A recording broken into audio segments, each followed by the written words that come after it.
Every year, border agents in Canada have to deal with thousands of so-called illegal aliens who have to be deported. Often that's a straightforward process. They're put on a plane with new travel documents and their file is closed. But sometimes it all goes wrong, and the end result can be a lot of human anguish and a staggering cost to the Canadian taxpayer. Tonight, we bring you two of those stories, beginning with a curious case of Michael Mavogo.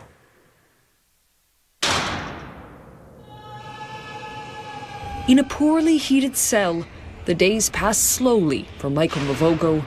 It's still cold because I use a tree blanket. It's still very cold, man. Sometimes he's alone in only a few square meters. Horrible, you know.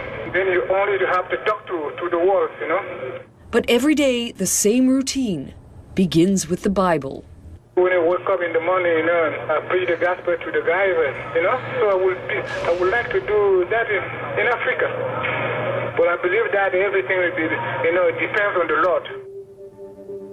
You won't see the real Michael Mavogo in this story, except for a single photo. Our only access to him was a poor telephone line. The Canada Border Services Agency has him locked up tight.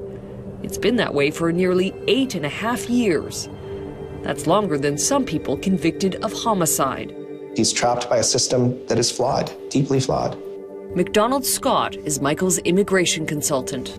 It's constant supervision. His access to medical care is limited. The food's not very good. The whole 9 yards, as they say. Hardcore maximum security.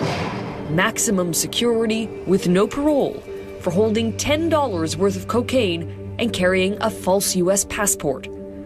But Michael made a bad mistake. He lied about his real identity, and that got him tangled up in Canada's immigration law.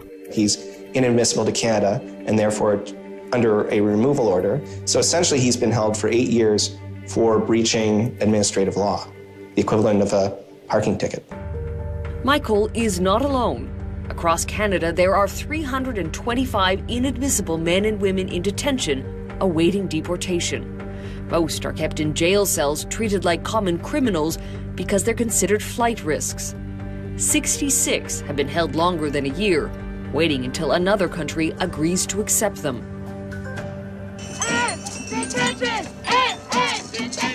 And just this week, friends and family members of some of those detainees marched outside a jail in Lindsay, Ontario, demanding their release. There's Michael, who's been held 8 years. There's another gentleman, the South African gentleman, who's been held 10 years. A client of mine is working with a woman that's been held 2-3 years while nursing her baby. So this becomes indefinite detention.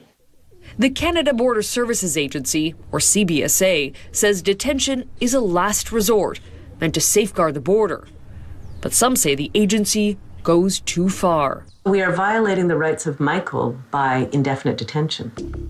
University of Toronto law professor Audrey Macklin. What is unjust is some misguided notion that if you detain him long enough, make his life miserable enough, then he will facilitate his own removal. A United Nations group has even called for Michael's immediate release. Aside from the human rights question, there's also the cost. It costs $239 a day to keep a detainee in a prison cell. That's $87,000 a year. Let's say worst case scenario, Michael got out and he went on welfare. We'd be paying $600 a month to keep Michael from starving to death. That's a lot less than $239 a day. But Michael was not your typical illegal alien. They sent his fingerprints to Interpol. What comes back? 8 different identities that he has lived under around the world. Adrian Humphreys is a National Post reporter. He's been following Michael's story for nearly 5 years. I mean, I think he clearly has been playing games. He first says he's an American citizen, grew up in the mean streets of Brooklyn. He then says he's from Haiti and he was raised in a family that has a voodoo priest as a patriarch. When that's disproved, he goes on to the next lie and the next lie. Michael says he lied out of a sense of shame. He didn't want to return to Africa and be seen as a failure. And then just go back there with nothing in my pocket. I was ashamed. 2011, the Lord told me to tell them the truth. His real name, he finally admitted, was Michael Mavogo. His country was Cameroon.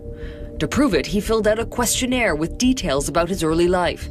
One example, as a boy, he remembered playing football with a lemon. He gave a list of family members living in debt and a teacher who remembered him. But authorities were still skeptical. Once you're proven to be a liar, it's very hard for anyone to believe what you say.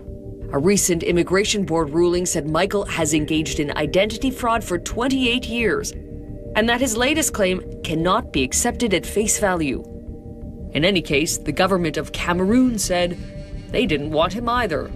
They don't want to take back people who have a criminal record or criminal history. They don't want to take back people who have nowhere to go when they get into the country.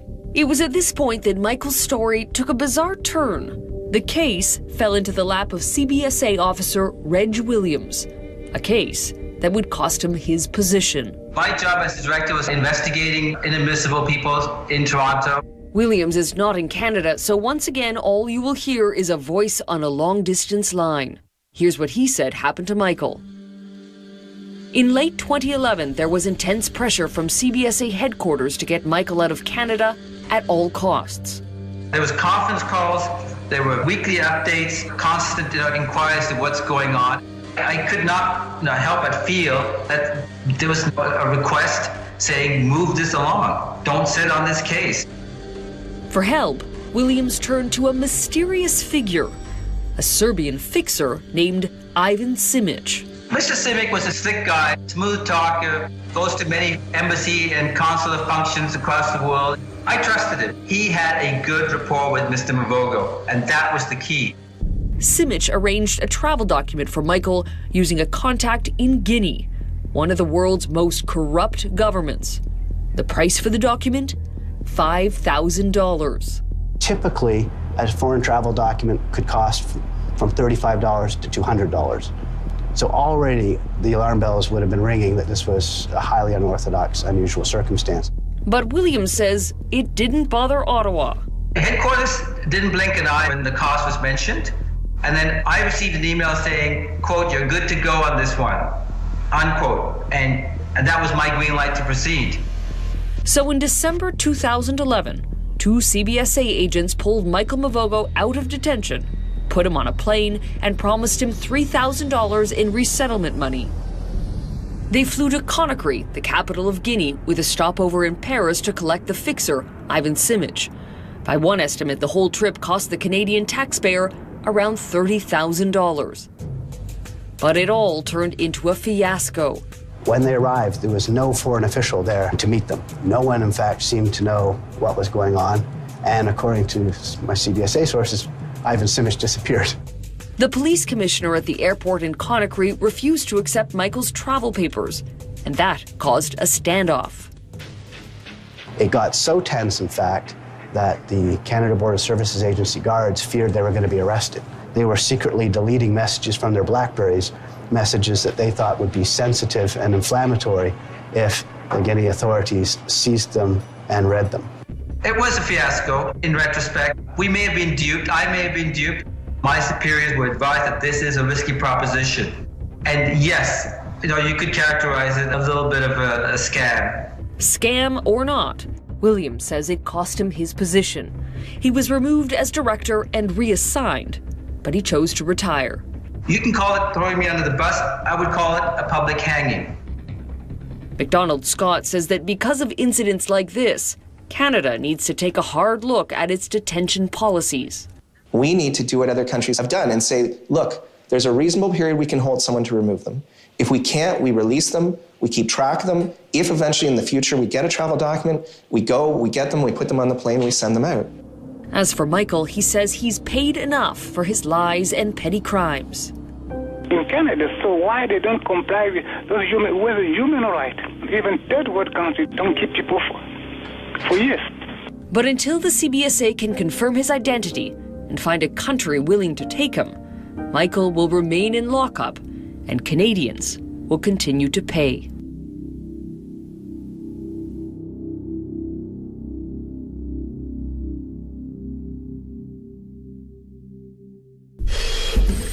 Next, citizenship revoked. I'm born here. Why should I be facing deportation to a country where I have never lived?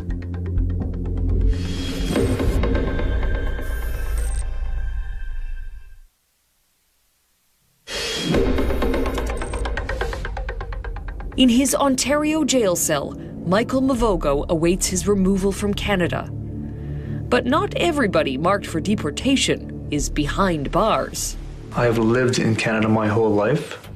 And for most of that life, Deepan Budlakoti enjoyed all the benefits of citizenship.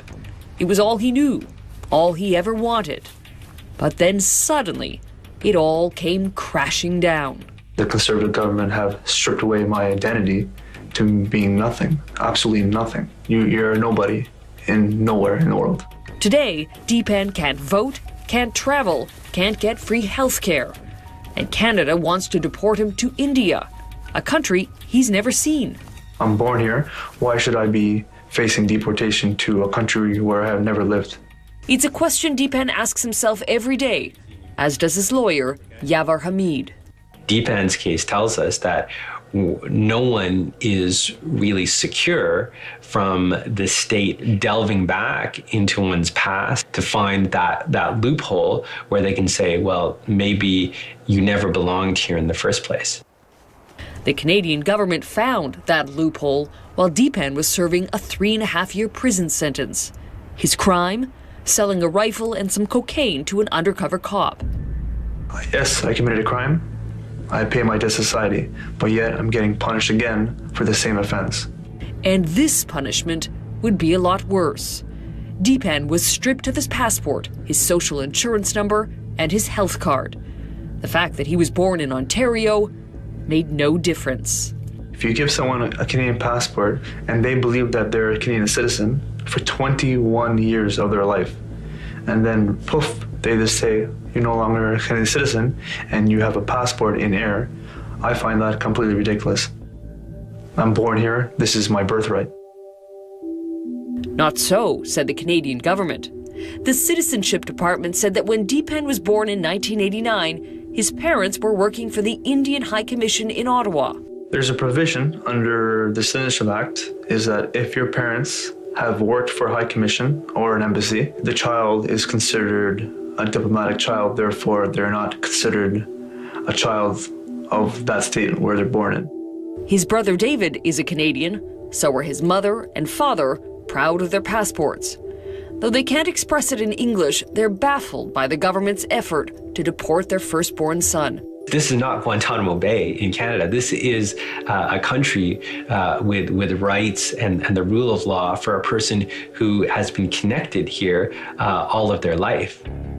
When the Indian government said he wasn't their citizen either, Deepan became a man without a country. He is, in all respects, a product of Canada. Professor Audrey Macklin is the chair in human rights law at the University of Toronto.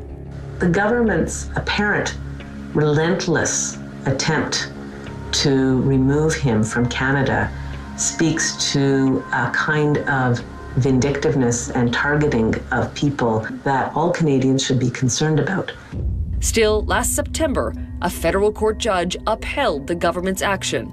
The judge ruled that because of the circumstances of his birth, Deepan has not established his Canadian citizenship. At a stroke, Deepan became stateless. Good afternoon, my name is Deepan Budlakoti. I have lived in Ottawa my whole life.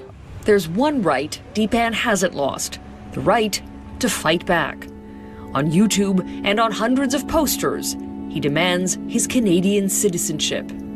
Government officials are violating my constitutional rights and violating my UN principles. These are things that should concern all of us. He turned himself into a national campaign, winning the support of trade unions, civil liberties groups, and a wide array of activists. The bottom line is to rip somebody out of the country that they have lived in since birth, send them to a place they've never been to where they have no connections, is to deprive them of the security of the person.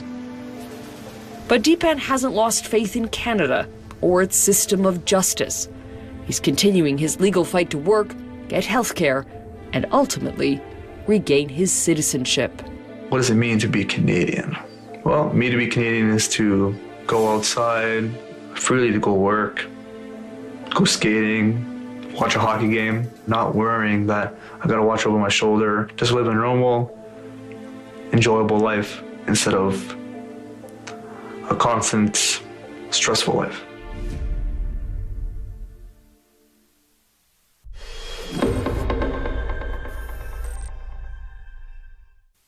McDonald Scott is Michael's immigration consultant. It's constant supervision. His access to medical care is limited. The food's not very good. The whole 9 yards, as they say. Hardcore maximum security. Maximum security with no parole for holding $10 worth of cocaine and carrying a false U.S. passport. But Michael made a bad mistake. He's alone in only a few square meters. Horrible, you know. Then you only have to talk to the walls, you know.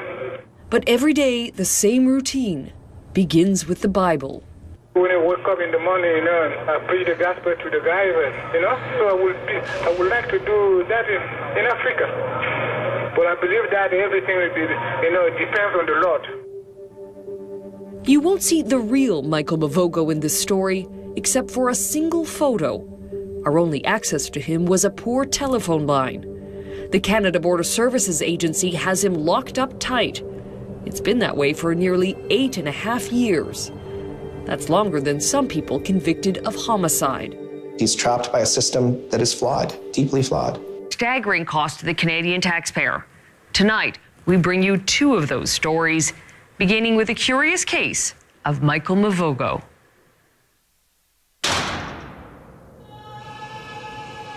In a poorly heated cell, the days pass slowly for Michael Mavogo. It's still cold because I use a tree blanket. It's still very cold, man. Sometime.